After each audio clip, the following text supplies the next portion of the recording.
West వాళ్ళ కుట్ర.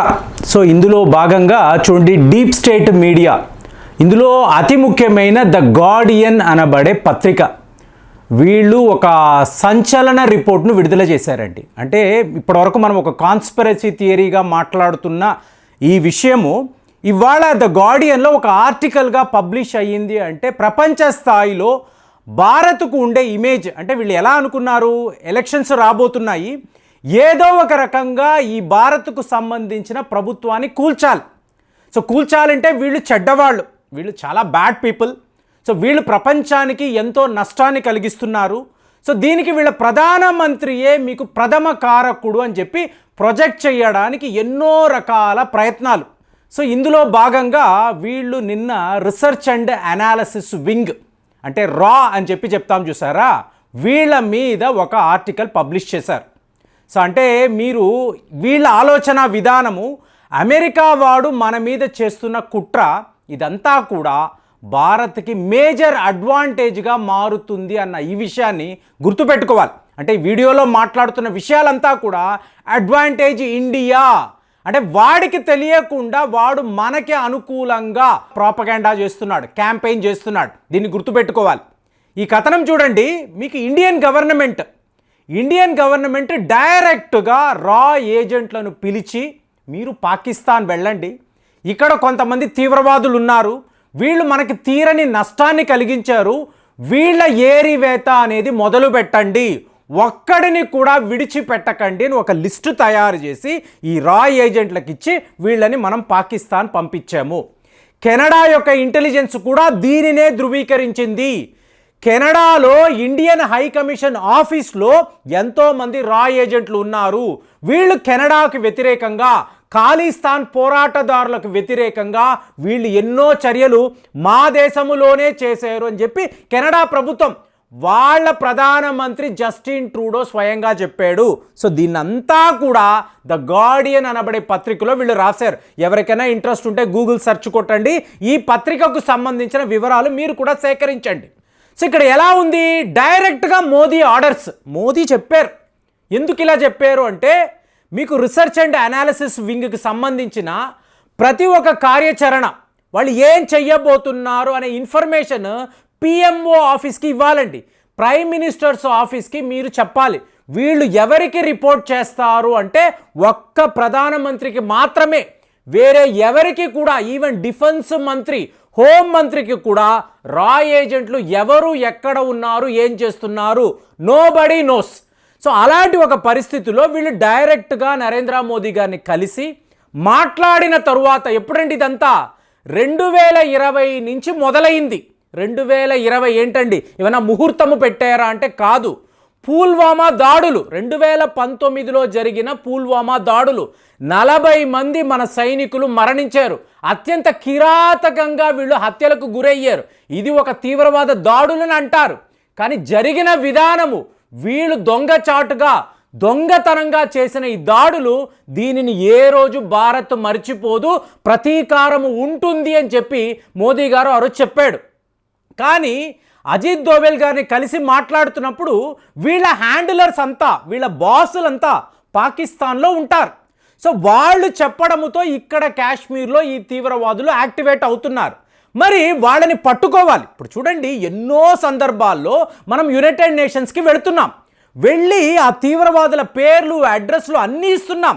వీళ్ళు పాకిస్తాన్లోనే ఉన్నారండి, పలానా ప్రాంతంలోనే ఉన్నారండి అంటే యునైటెడ్ నేషన్స్ వైపు నుంచి ఎటువంటి రెస్పాన్స్ లేదండి. వాళ్ళ ఎవరిని కూడా డెసిగ్నేటెడ్ టెర్రరిస్ట్ అని చెప్పి వాళ్ళు చెప్పడం లేదు. ఒకవేళ అమెరికా వాడు చెప్పాడు, అవునురా ఒప్పుకోండి అంటే అందరూ ఒప్పుకున్నా కూడా చైనా వాడు తన వీటో పవర్ వాడి, వీళ్ళు చాలా గొప్ప దేశభక్తులు, వీళ్ళు పాకిస్తాన్ కోసం అహర్నిశలు పాటుపడుతున్నారు, వీళ్ళను తీవ్రవాదులుగా మీరు గుర్తించకూడదని చెప్పి చైనా వాడు ఆపేస్తాడు. మరి ఇలా ఎంతకాలం, మోదీ గారు అడుగుతున్నారు అజిత్ దోవెల్ని, ఎంతకాలం అజిత్ మనం ఇలాగ సహనముతో, టాలరెన్స్, గౌతమ బుద్ధుడు పుట్టిన దేశము ఇది, మనకు గాంధీ గారే ఆదర్శము, అహింసావాదులము, పీస్ఫుల్ రెజల్యూషన్, ఎంతకాలం ఇలా మాట్లాడుతూ ఉంటాము అని అంటే ఇది ఇలా కాదండి. తీవ్రవాదమే. వాళ్ళ ఏరివేత మొదలు పెట్టాలంటే ఇక్కడ కూర్చొని మీరు నేను మాట్లాడడం కాదండి, మన ఏజెంట్లు పాకిస్తాన్ వెళ్ళాలి. ఈ నెట్వర్క్ నా దగ్గర ఉంది, నాకు మీరు పర్మిషన్ ఇస్తారా? ఇది అజిత్ దోవెల్ గారు మోదీ గారిని అడిగిన ప్రశ్న. దీన్నే అజిత్ దోవెల్ డాక్ట్రైన్ అని చెప్తారు. ఇదంతా కూడా టాప్ సీక్రెట్స్ అన్నారు. ఇవాళ గార్డియన్ పత్రిక బట్టబయలు చేసింది. మీరు కేజీబీ కాదు, మీరు సిఐఏ కాదు, మోసాద్, వీళ్ళందరినీ మర్చిపోండి. ఇవాళ ప్రపంచంలో top class intelligence agents Bharat నుంచి రా ఏజెంట్లే ప్రపంచానికి కనిపిస్తున్నారు. ఎందుకు అంటే గత 2-3 ఏళ్ల నుంచి వరుస పెట్టి సీక్రెట్ గన్మెన్ వీళ్ళు బళ్ళ మీద వస్తారు, బైకుల మీద వస్తారు, ఒక తీవ్రవాదిని ఎంచుకుంటారు, పాయింట్ బ్లాంక్ వాడిని అక్కడికక్కడ మీకు కాల్చి హతము చేసి వీళ్ళు వెళ్ళిపోతారు. ఈ రోజు వరకు ఒక్కళ్ళు కూడా పట్టుబడలేదండి. ఇదంతా ఏంటంటే జమాల్ ఖషోగి అంటారు. సో ఇతను ఒక ప్రముఖ జర్నలిస్ట్. సౌదీ అరేబియా ప్రభుత్వము ఇతన్ని లేపడానికి పథకాలు పన్ని ఒక ప్లానింగ్ చేసి అలాగే చేశారు. ఒక సౌదీ అరేబియా లాంటి చిన్న దేశము ఇంత పెద్ద పని చేసినప్పుడు భారత్ యొక్క ఇంటెలిజెన్స్ ఏంటి, మన దగ్గర ఉండే ఈ పోరాట వీరులు ఏంటి, వీళ్ళ పనితనం ఏంటి, తెలివితేటలు ఏంటి, ఇలాంటి వాళ్ళు మన దేశంలో ఉన్నప్పుడు ఆఫ్టర్ ఆల్ పాకిస్తాన్ నుంచి కొంతమంది తీవ్రవాదులు మన దేశంలోకి వచ్చి మన పౌరులను మన నగరాల మీద దాడులు చేసి కాశ్మీర్లో మన సైనికుల మీద దాడులు చేసి వాళ్ళు వెళ్ళిపోతూ ఉంటే మనం చూస్తూ ఊరుకోవాలా? ఎలా కుదురుతుంది? ఇన్నేళ్ళు సహనంతో ఉన్నాము, చేతకాని వాళ్ళుగా ఉన్నాము, ఇప్పుడు కుదరదు అని మనం ఒక నిర్ణయం, చాలా పెద్ద నిర్ణయం తీసుకున్నామండి.